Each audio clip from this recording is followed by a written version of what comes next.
ఇవాళ పవన్ కళ్యాణ్ గారి స్థాయి ఏంటండి? International, national. ప్రధానమంత్రి గారు కూడా ఒక తుఫాన్ ఇతనని చెప్పేసి పొగిడించుకున్నటువంటి వ్యక్తి. ఇంటర్నేషనల్గా ఉన్నటువంటి సనాతన ధర్మాన్ని పాటించే హిందువులంతా కూడా ఒక ఐకాన్గా చూస్తున్నటువంటి వ్యక్తి. అంత మహోన్నతమైన వ్యక్తితో ఉన్నటువంటి వ్యక్తి ఇట్లా రేషన్ బియ్యం అమ్ముకున్నాడు గురించి ఆలోచిస్తారా? అంటే ఇదే సనాతన ధర్మం గురించి మాట్లాడే పవన్ కళ్యాణ్ ఈయన హిందువు, తన భార్య క్రిస్టియన్ అని చెప్తారు.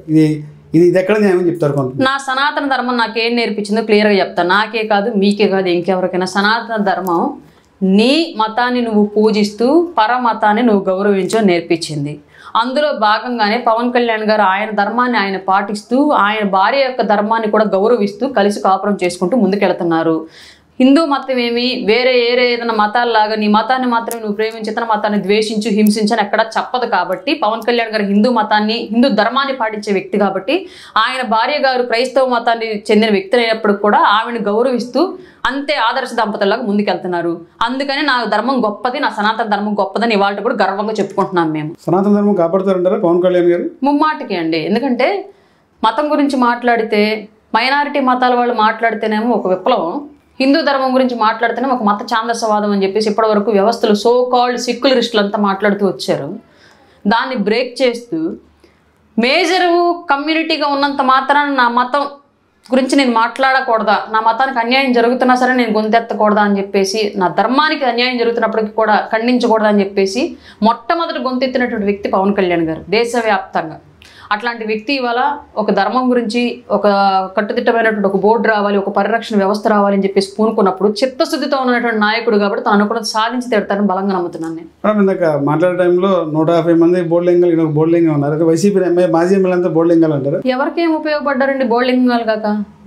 అంటే డీబీటీ పద్ధతిలో ప్రతి పేదవాడికి అర్హత ఉన్న ప్రతి ఒక్కరికి మేము ఆర్థికంగా సహాయం చేసాము, రుణాలు ఇచ్చాము, పథకాల ద్వారా అభివృద్ధి చేసాము అని చెప్పి పదే జగన్మోహన్ చెప్తారు కదా. నేను ఒకటి అభివృద్ధి చేసామని చెప్పారు. నేను ఒకటి అడుగుతాను, 5 ఏళ్ల పాటు సరే ఏదో పథకం ద్వారా డబ్బులు వేశారు మీరు ప్రతి కుటుంబానికి, అర్హత అయినటువంటి కుటుంబానికి మాత్రమే, అందులో కూడా వైసీపీ సపోర్టర్స్కి మాత్రమే. మళ్ళీ ఇది స్పెషల్ నోట్ చేసుకోండి వర్డ్.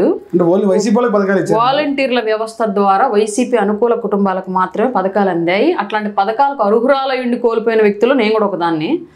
అందుకే క్లియర్గా చెప్తున్నాను. రెండోది ఏంటంటే నేను అన్ని కోల్పోయాను. నాకేం గవర్నమెంట్ టైంలో ఏం రాలేదు. వైసీపీ గవర్నమెంట్ టైంలో ఫస్ట్ ఇయర్ మాత్రమే అమ్మఒడి వేశారు. నెక్స్ట్ ఇయర్ నుంచి అమ్మఒడి కూడా వేయలేదు నాకు. ఎందుకంటే అప్పటికి ఇంకా నేను జనసేనలో వాయిస్ రేస్ చేస్తూ హైలైట్ అయిపోయాను కాబట్టి నాకు అప్పటి నుంచి ఏదో కారణం చెప్పేసి నాకు నెక్స్ట్ తర్వాత నుంచి ఇంకా అమ్మఒడి కూడా రాలేదు. ఒక గృహ పథకానికి కానివ్వండి, వేరే ఇంకే పథకానికి కూడా నేను ఎలిజిబుల్ కాలేదు. నేను 100% నాకు ఈవెన్ కరెంట్ బిల్ కూడా రాదు. నేను 0 కరెంట్ బిల్. ఇప్పుడు కూడా నేను 10 ఏళ్ళుగా కరెంట్ బిల్ కట్టల. కారణం ఏంటంటే కేంద్ర ప్రభుత్వం వచ్చిన దగ్గర నుంచి ఒక పథకం ఉంది, దామోదరం సంజీవ దీపం పథకం ఏదో ఒకటి ఉండిద్ది. ఆ పథకం పేరు కేంద్ర ప్రభుత్వం బీజేపీ అధికారంలోకి వచ్చిన కాడి నుంచి 100 యూనిట్ల లోపు కాలిన వాళ్ళు కరెంట్ బిల్ కట్టే పని లేదు. నాకు ఇవాళకి 100 యూనిట్లు కాదు ఎస్సీ తరఫున, మాకు ఇప్పటికీ 100 యూనిట్లు కాదు. 10 ఏళ్ళుగా నేను గత టీడీపీ టైంలోనూ కట్టలేదు, ఆ తర్వాత వైసీపీ టైంలోనూ కట్టలేదు. ఇవాళ కూడా నాకు 0 బిల్లే. సో నేను ప్రతి పథకాన్ని అర్హురాలని. నాకేమి వాళ్ళు ఇంటి కొలతలు అయ్యి వేసి అది కార్లు నాకు ఏమీ లేవు. అయినా నేను ఏ పథకాన్ని వైసీపీ టైంలో తీసుకోవాలి. కారణం ఏంటంటే ఓన్లీ నేను యాంటీ వైసీపీ అని ఒకే ఒక కారణంతో మమ్మల్ని అన్ని పథకాలకు అనర్హుల కింద ప్రకటించేసి రాసేసుకున్నారు. నేను ఊరికి ఫ్రీ బీస్ కోసం ఎదురు చూసే వ్యక్తిత్వం కాదు నాది కానీ మా వారిది కానివ్వండి. కష్టపడి సంపాదించి పిల్లల్ని పెంచుకోవాలి, చదివించుకోవాలి, మనం కూడా ఎదగాలని ఆలోచన ఉండేవాళ్ళం కాబట్టి దాని గురించి నేను ఎప్పుడు ఫైటింగ్ చేయాల. నాకు అవసరం లేదనుకుని సైలెంట్ అయిపోయాను. ఎవరు రాయపేట ఫస్ట్ నుంచి కూడా అగ్రెసివ్గా ఫైట్ చేయడం, పార్టీ పరంగా పార్టీ వాయిస్ వినిపిస్తున్నారు. మీ ఆర్థిక పరిస్థితి ఏంటి? పార్టీకి సంబంధించి కష్టపడుతున్నారు, కృషి చేస్తున్నారు. ఫైనాన్షియల్ గా ఏంటి పరిస్థితి? అత్యంత సాధారణ. అసలు ఎక్కడ ఏ ఊరు ఏంటి? మీ ఫ్యామిలీ నేపథ్యం ఏంటి మేడం? నాది ఒంగోలు పక్కన త్రాగుంట అని ఒక విలేజ్. మా అమ్మగారు ఊరు అది. నేను బై బర్త్ బీసీ వడ్డెర సామాజిక వర్గానికి చెందినటువంటి అమ్మాయిని. తర్వాత inter caste marriage, love marriage చేసుకున్నాను. మాదిగ సామాజిక వర్గానికి చెందినటువంటి అబ్బాయిని చేసుకున్నాను ఎస్సీగా. పక్కనే ఉన్నటువంటి విలేజ్ ముక్తినతులపాడు విలేజ్, ఒంగోలు కిందకే వస్తాయి. అమ్మగారు ఊరు 1వ డివిజన్ కిందకి వస్తుంది, అత్తగారు ఊరు 2వ డివిజన్ కిందకి వస్తుంది. పక్కనే ఉంటాయి 2 ఊర్లు కూడా. అక్కడే పుట్టాను, అక్కడే పెరిగాను. ఒంగోలులోనే నా చదువు కొనసాగింది. డిగ్రీ పొలిటికల్ సైన్స్ అండి, డిగ్రీ పొలిటికల్ సైన్స్.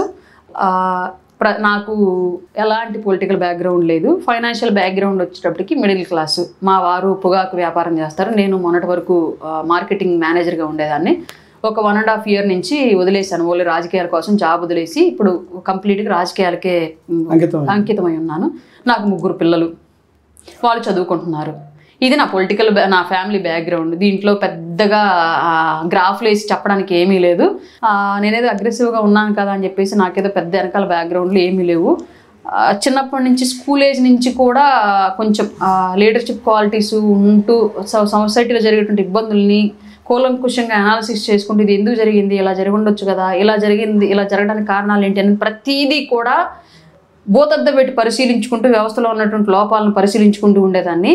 అది పెళ్ళైన తర్వాత ఇంటర్ కాస్ట్ మ్యారేజ్ అంటే బీసీ నుంచి ఎస్సీకి పడిపోయిన తర్వాత గ్రాఫ్ ఇంకా బాగా పడిపోయింది. లోపాలు వ్యవస్థలో ఉన్నటువంటి లోపాలు ఇంకా ఎక్కువగా తెలిసాయి. ఈ లోపాలను ఎక్కడ సరిచేయాలి, ఎలా సరిచేయాలని ఆలోచిస్తున్న క్రమంలో రాజకీయాలు ఒక్కటే మార్గం అనేది నాకు అర్థమైంది.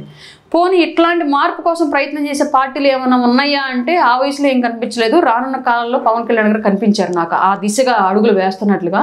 ఆయన వెంట నడిస్తే నాలాంటి పేద బడుగు బలహీన వర్గాల కోసం ఇవాళ కాకపోయినా ఒక 10 ఏళ్ల తర్వాత 100% ఒక వ్యవస్థ అంటూ ఉండిద్ది, ఒక అభివృద్ధి అంటూ మా జీవితాల్లో ఉండిద్దని బలంగా నమ్మాను. కాబట్టి ఎన్ని దాడులు ఎదురైనా, ఎన్ని మాటలు ఎదురైనా, ఎన్ని వెన్నుపోట్లు ఎదురైనా ఇవాళకి ఆయన అడుగు జాడల్లో నడుస్తున్నాను. ఇక మీదట కూడా ఆయనతోనే నడుస్తాను. ఎందుకంటే ఆయన మాత్రమే ఈ వ్యవస్థను మార్చగలడు. 2019 ఎన్నికల తర్వాత గెలిచిన తర్వాత ఎస్సీ బీసీ ఎస్టీలు కూడా ఉప ముఖ్యమంత్రి పదవులు ఇచ్చారు కదా. ఏమి ఇచ్చారండి?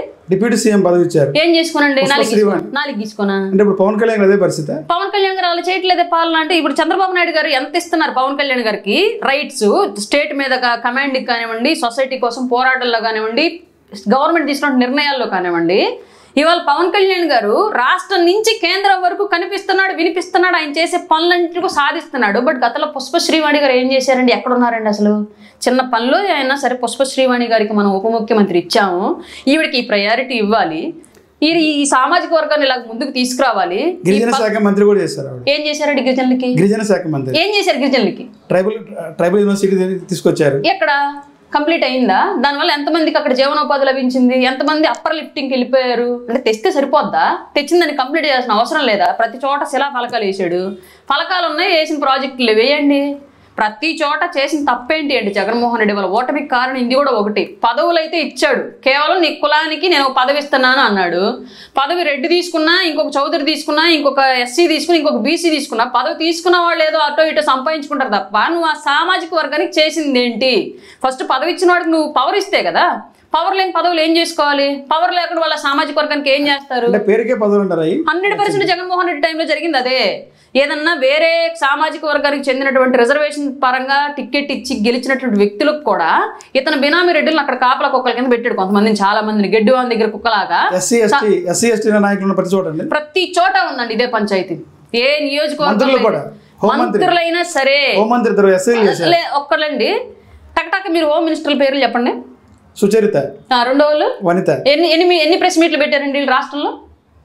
సందర్భాన్ని బట్టి పెట్టారండి. ఎవరు ఏం మాట్లాడారండి వచ్చి? అంటే ఏం మాట్లాడారు సందర్భం? ఇప్పుడు హోమ్ మినిస్టర్ అంటే ఏం మాట్లాడతారండి? హోమ్ మినిస్టర్ సుచరిత పెట్టింది 2 ప్రెస్ మీట్లు. ఆవిడ 2.5 సంవత్సరాల కాలంలో మీరు కావాలంటే గూగుల్ చేసుకోండి. అంటే 2.5 ప్రెస్ మీట్లు పెట్టారు, మీరు గూగుల్ చేసుకోండి కావాలంటే. ఫస్ట్ వాళ్ళ శాఖకు సంబంధించి తానేటి వనిత 2 ప్రెస్ మీట్లు పెట్టింది. 2 ప్రెస్ మీట్లు మీరు కావాలని నేను అబద్ధం చెప్తానంటే మీరు గూగుల్ చేసుకోండి. వాళ్ళ శాఖకు సంబంధించి 2 ప్రెస్ మీట్లు పెట్టారు. 2 సందర్భాల్లో మాట్లాడారు. 2 సందర్భాల్లో కూడా మాట్లాడిన మాటలు సజ్జల రామకృష్ణారెడ్డి నుంచి ఇచ్చినటువంటి స్క్రిప్ట్ మాత్రమే మాట్లాడారు. మీరు కావాలంటే గూగుల్ చేసుకోండి. నేను అబద్ధం చెప్పాను, నిజం చెప్పాను మీకు తెలిసిపోయింది. మూడోది, వాళ్ళు ఎప్పుడు కూడా వాళ్ళ మినిస్టరీని ఏ రోజు వాళ్ళు ఒక పవర్గా ఎప్పుడు ఫీల్ అవ్వాలి. తాడేపల్లి ప్యాలెస్ నుంచి పేపర్ వెళ్తేనే వాళ్ళు నోరు తెరవాలి, లేదంటే లేదు. కనీసం ఒక కానిస్టేబుల్ పోస్టింగ్ కూడా వాళ్ళు ఇష్ట ప్రకారం మార్చలేకపోయారు, వేయలేకపోయారు, ఒక్కళ్ళు కూడా ఒక జాబ్ ఇవ్వలేకపోయారు. అట్లాంటి పోస్ట్ ఉంటే అంతా హోంమంత్రి గారు న్యాయం చేయలేకపోయారు. ఆ సీటుకి హోంశాఖ పదవికి న్యాయం చేయలేకపోయారంటారా? ఈ రోజు మీరు అనిత గారు చేస్తున్నటువంటి పనితీరు చూడండి. ఎక్కడ సమస్య జరిగిందంటే ఇమీడియట్గా అక్కడ విత్ ఇన్ అవర్స్లో వెళ్ళిపోతున్నారు. ఆవిడ ఎంత దూరం అయినా సరే, ఏ జిల్లా అయినా సరే ఇమీడియట్గా అక్కడ ఉన్నటువంటి యంత్రాంగాన్ని అప్రమత్తం చేస్తున్నారు, పోలీసులకు పవర్ ఇస్తున్నారు. ఇమీడియట్గా నేరం చేసిన వాడు ఎవడున్నాడో వాడిని పట్టుకుంటున్నారు. నేరం ఎలా జరిగింది అనేది విశ్లేషణ చేస్తున్నారు. ఆ నేరం జరగడానికి కారకులైన వాళ్ళు శిక్షిస్తున్నారు. గత 5 ఏళ్లలో ఎప్పుడైనా సరే ఒక హోమ్ మినిస్టర్ ఒక ఇన్సిడెంట్ జరిగినటువంటి సందర్భానికి ఆ ప్లేస్కి వెళ్ళి ఆ బాధితుల్ని పలకరించినటువంటి దాఖలాలు మీకు ఉన్నాయా? సుచరిత గారి టైంలో అయినా, వనిత గారి టైంలో అయినా సరే ఉన్నాయా? విజయవాడలో బాలిక మీద అఘాయిత్యం జరిగినప్పుడు స్పాట్ లో వచ్చింది కదా. వచ్చారు, అప్పుడే అన్నారు కదండి, రేప్ చేయడానికి రాలేదు, దొంగతనం చేయడానికి వచ్చి అనుకోకుండా రేప్ చేశారని చెప్పింది. సహజంగా ఇవిడ అనుకోకుండా పుడిచి చంపుతాడన్నది విన్నాం కానీ మనము అంత ప్రాసెస్ లో అనుకోకుండా రేప్ చేశారన్నది ఫస్ట్ టైం విన్నాను నేను. ఆ నోటి నుంచి ఆశ్చర్యపోయాను, అవాక్కైపోయాను నేను. అట్లాంటి వ్యక్తులకు పదవులు ఇచ్చి అట్లాంటి పవర్స్ లేని పదవుల ద్వారా రాష్ట్రానికి, ప్రజలకి, మహిళలకి ఏ రక్షణ ఇచ్చారు జగన్మోహన్ రెడ్డి? పవరు అనేది ఇస్తేనే పదవికి అర్థం. పవరు లేని పదవి ఏ కులానికి ఉన్నా, ఏ వ్యక్తికి ఉన్నా నాలుగు గీసుకోవడానికి తప్ప దేనికి పనికిరాదు. కూటమి పరిపాలన వచ్చిన తర్వాత కూడా సేమ్ అదే పరిస్థితి నడుస్తుందండి. అలాంటి పరిస్థితి ఎస్సీ ఎస్టీ బీసీ ఉన్నటువంటి మా నాయకులకి పదవులు ఇచ్చారు కదా, మంత్రి పదవులు ఇచ్చారు, కార్పొరేషన్ చైర్మన్లు ఇచ్చారు. వీళ్ళకన్నా అధికారాలు ఉన్నాయి చేతిలో.